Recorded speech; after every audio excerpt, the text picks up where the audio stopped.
We're going to start our first video with an introduction to resistance training that anybody can do. Myself and Sophie are going to demonstrate 5 very simple resistance training exercises. They can be done with weights or without weights. If you haven't done resistance training before, it might be a good idea to start with body weight only. We're going to focus on the technique. Each exercise will be performed for 30 seconds and then there will be a break for 30 seconds. Within the 30 seconds of the exercise, just do what you can, work at your own pace, and you can always build up to the 30 seconds over time.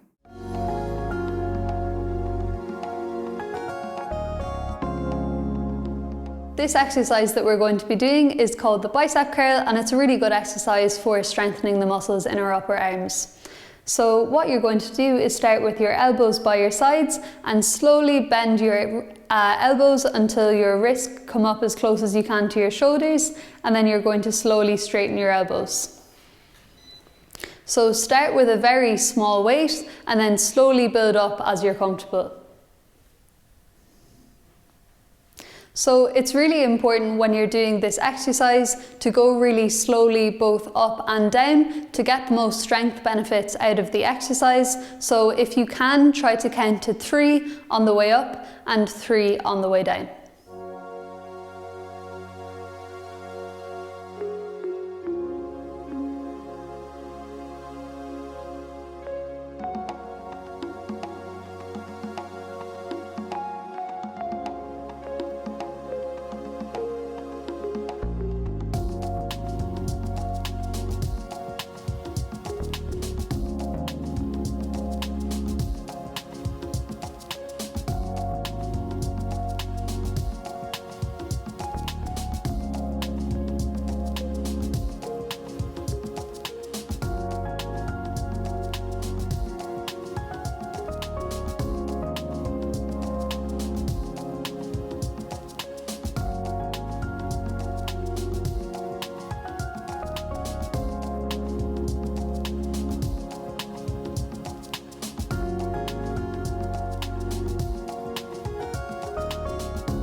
This exercise is called the squat, and it's a great exercise for strengthening the legs and also the core.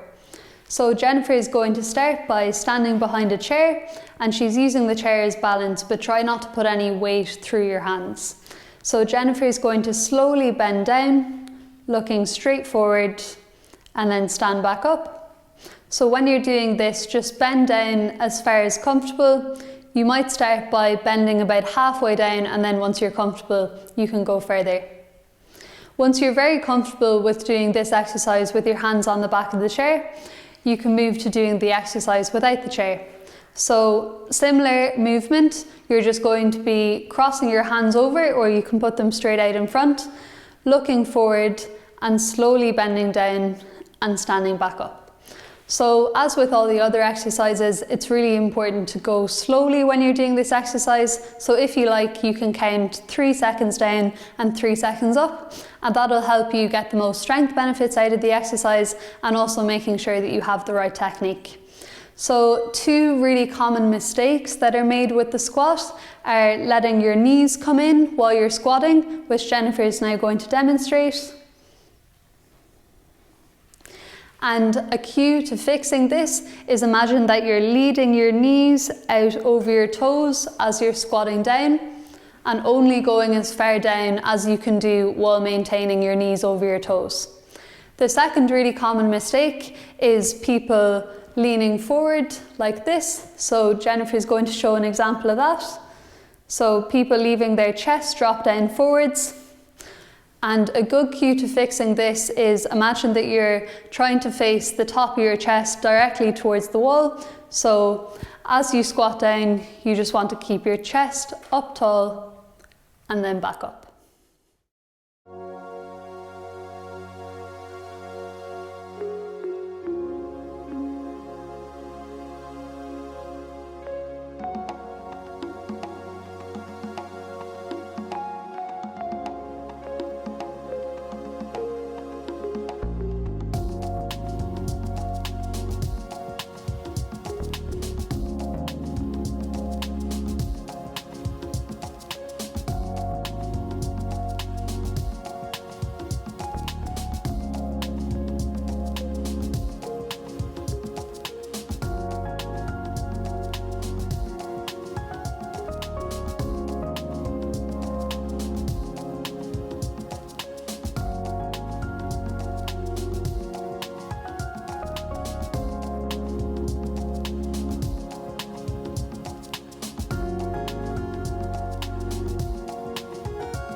This exercise is called the plank, and it's a really good exercise for strengthening your core, your arms, and your upper legs.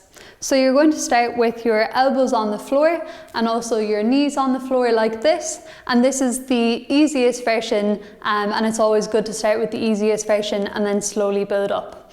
So while you're doing this exercise, you really want to concentrate on tensing your core. So squeeze your stomach muscles and imagine that you're pushing out into your waistband or your belt, and you should feel pressure in your stomach. Some common mistakes that we see with the plank is people either leaving their hips down too low or people bringing up their hips too high. So the ideal position that we want is a straight line from the bottom of the neck down to the base of the hips. So I'm just going to adjust Jennifer's position there. And now you can see that she has a nice flat line along the length of her back, and this will help you get the most benefits out of the exercise.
This exercise is called the glute bridge, and it's a really good exercise for strengthening your core, your glutes, and your legs. So before we start, it's really important to get the technique right. So what you're first going to do is activate your core by tensing the muscles in your stomach, and imagine that you're trying to pull the back of your waistband down into the floor.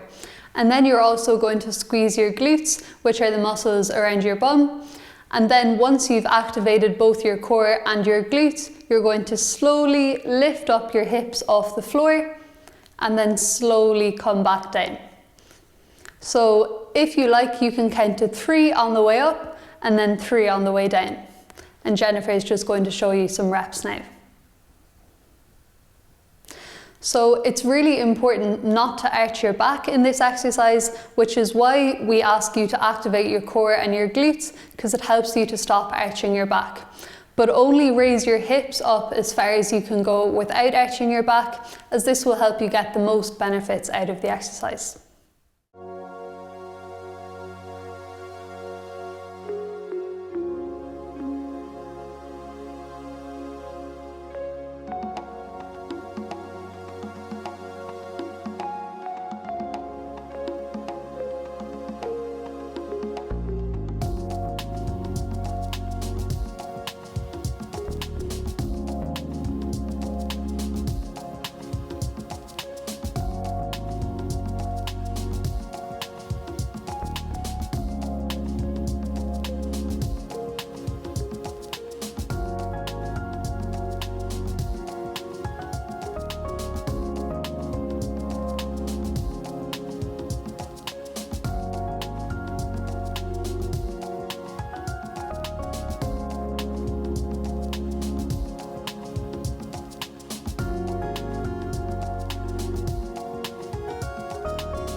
This exercise is called the lunge, and it's a really great strengthening exercise for the leg. So what we're going to do is start by bringing one leg forward into a lunge, and then bending your knee, and then standing back up, and then alternating onto the other leg. So while you're doing this exercise, make sure you're standing up nice and tall between each rep, and also that you're activating your core or squeezing the muscles in your stomach. So when you start, you may not be able to bring your knee all the way down to the floor, but that's okay. Just bring your knee down as far as feels comfortable. When you're very comfortable with doing this lunge without weights, you can then progress by adding small weights. So start at a very light weight and then build it up as you feel comfortable. It should be challenging, but it shouldn't be too difficult and it shouldn't be causing pain.